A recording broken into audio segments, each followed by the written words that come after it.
welcome back. Today we're going to be doing another budget. You know, it's another month, time for another budget. Real quick before I jump in, all my supplies will be linked down below.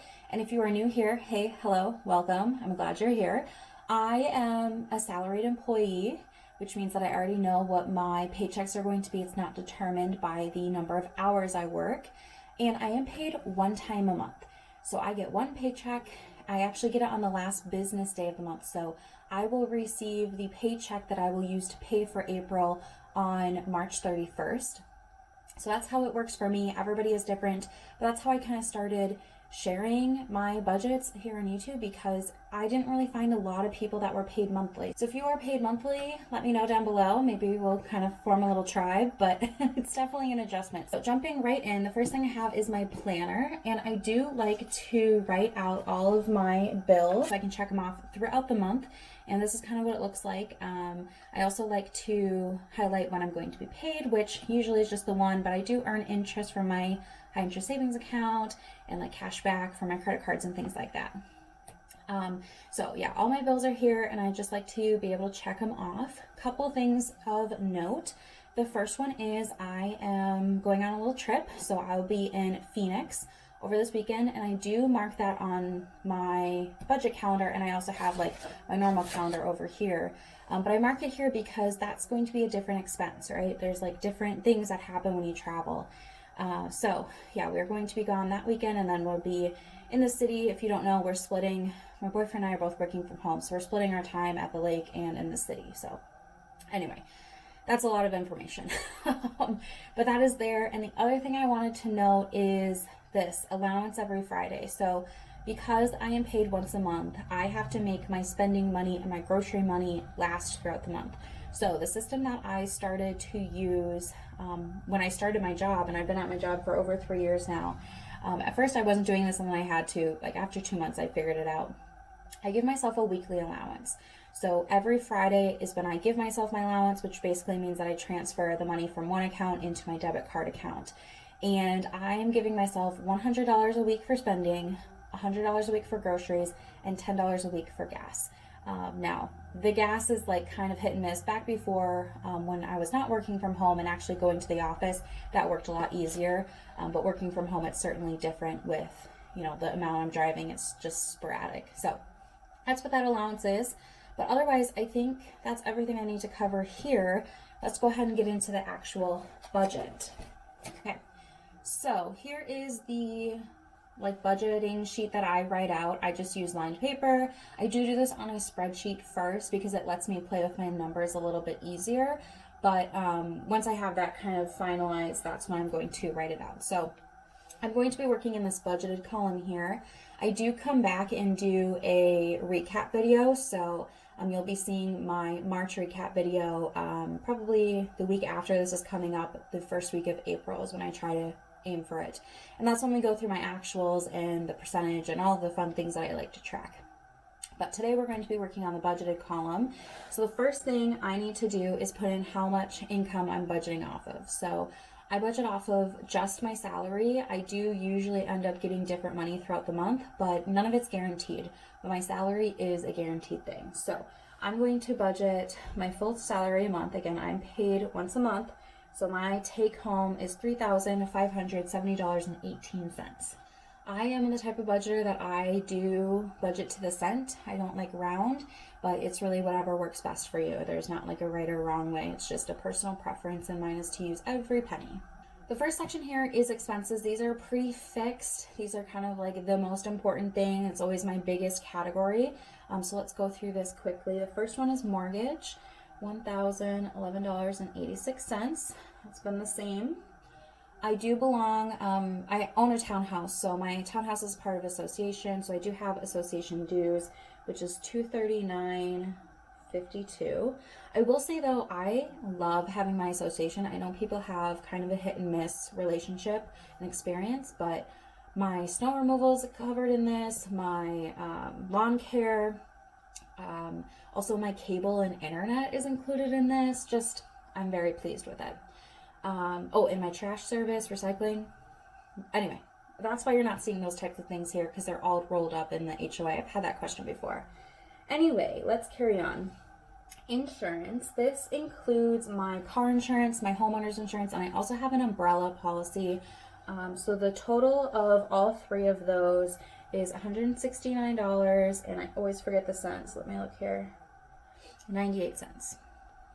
And then I have my phone, which is $84.51. I'm with Verizon. And then I have my subscription. So this includes like Netflix, Spotify, Amazon Prime, and we also have a subscription to the Met Opera on demand. So that is $54.74. And then here's my grocery, gas, and spending. So let me pull my planner out 1 second here. So if you remember, I said I give myself allowance every Friday, and I have set amounts. And there are in February. In April, there are 5 Fridays. So all of my weekly amounts are multiplied by 5 this month. So for grocery, that is $500. For gas, that's $50. And for spending, that is $500. Spending to me is like a catch-all. Obviously, you're not seeing like eating out and clothing and all those different things. I don't really categorize them that way. So this total is $2,610.61, and I have a remaining of $959.57. So what I like to do is pull out my highlighters. I like to color coordinate. So the first thing, I guess I forgot to do this at the beginning, any money that I have left to allocate, because I am a zero-based budgeter, I put in green. So here is my starting.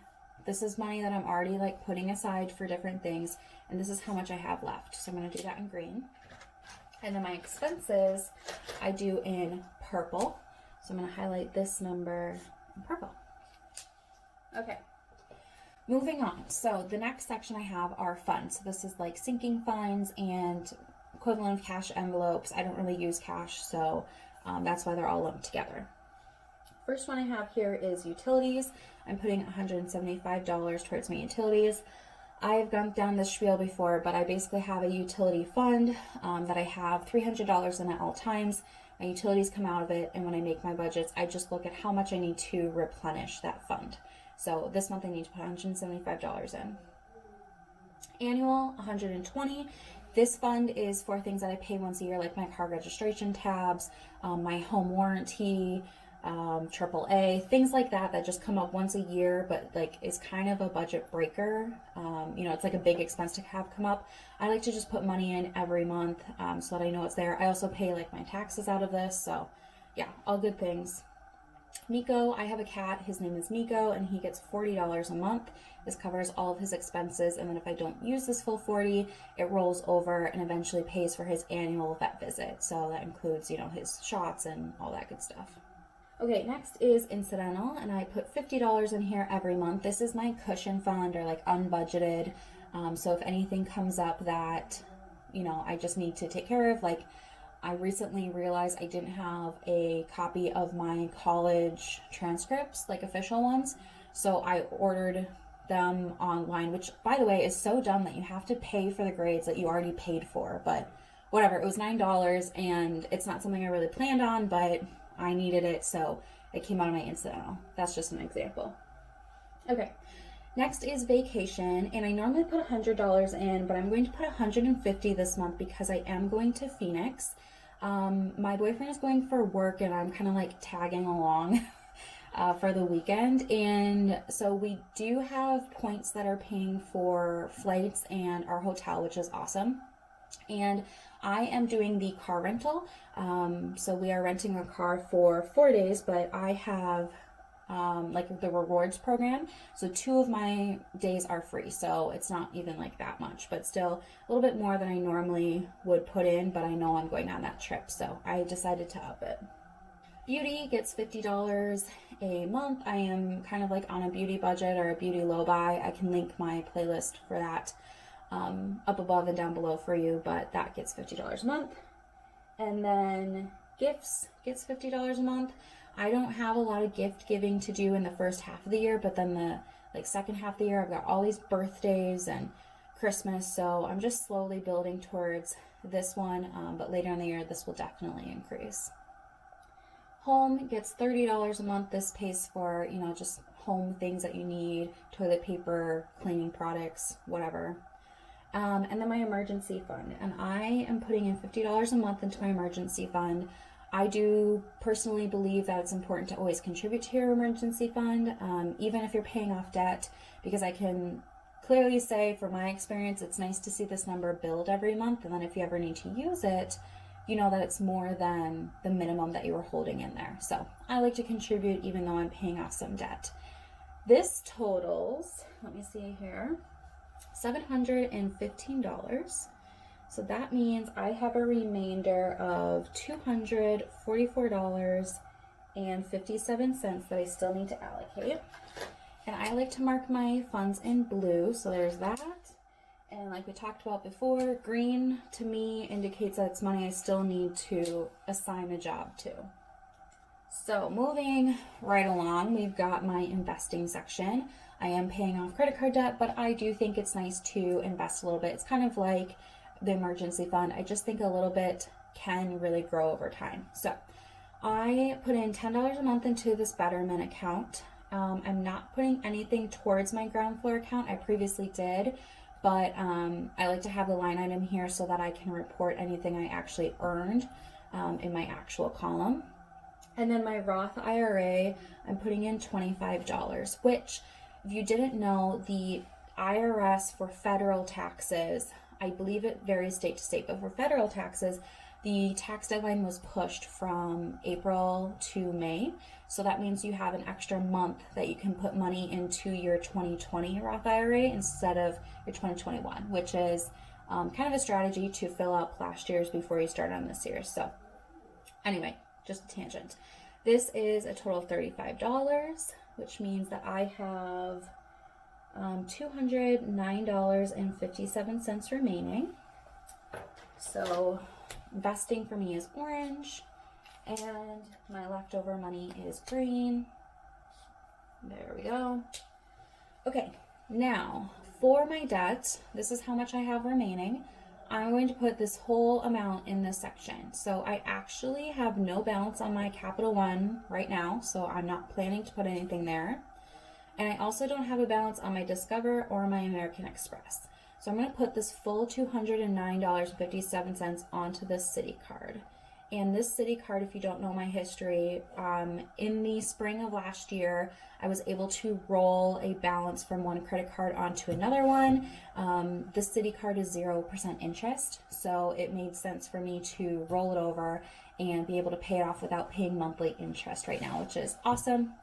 So this totals, of course, $209.57, and that means that I have $0 left, which as a zero-based budgeter, that is the end goal. So let me highlight this, and I've got nothing left, no money left.